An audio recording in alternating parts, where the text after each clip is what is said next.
Bonjour et bienvenue sur Un livre, une phrase. Où vont les mots que l'on ne dit pas? Ces blessures de l'âme et du corps, trouvent-elles leur origine dans notre enfance? Et si oui, quelles conséquences ont-elles sur notre corps et notre santé? Alice Miller, psychanalyste et défenseur des droits de l'enfant, s'est dressée contre la psychanalyse freudienne dans son livre « Notre corps ne ment jamais ». Un ouvrage sur la maltraitance physique et ou morale que certains parents infligent à leurs enfants. Un livre unique dans le message qu'il transmet et qui ose remettre en question le rôle des parents dans le mal-être de tant d'enfants.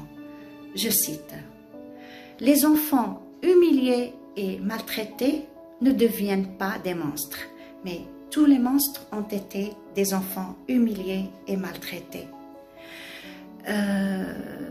Lorsqu'un être humain essaie de refouler ce qu'il ressent réellement, il tombe malade. » Pour Alice Miller, quiconque n'a pas reçu l'amour, la compréhension, la protection durant son enfance finit soit par projeter ce besoin sur ses enfants en leur faisant subir ce qu'il a subi, soit par rechercher le pouvoir absolu sur autrui, comme c'est le cas des tyrans et des tueurs en série, soit par diriger cette colère enfouie vers lui-même, drogue, anorexie, boulimie, troubles digestifs, dépression, allergie et parfois suicide.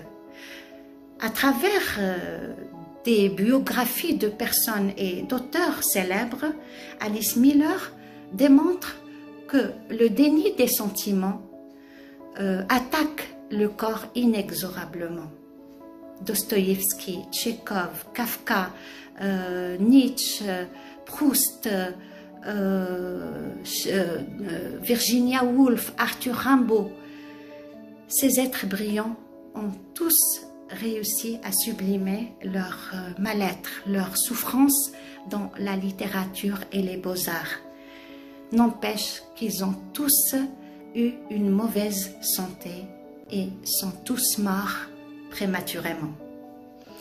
Ce livre nous interroge, nous, en tant que parents, en tant qu'éducateurs, enseignants, sur l'impact des mots sur nos enfants.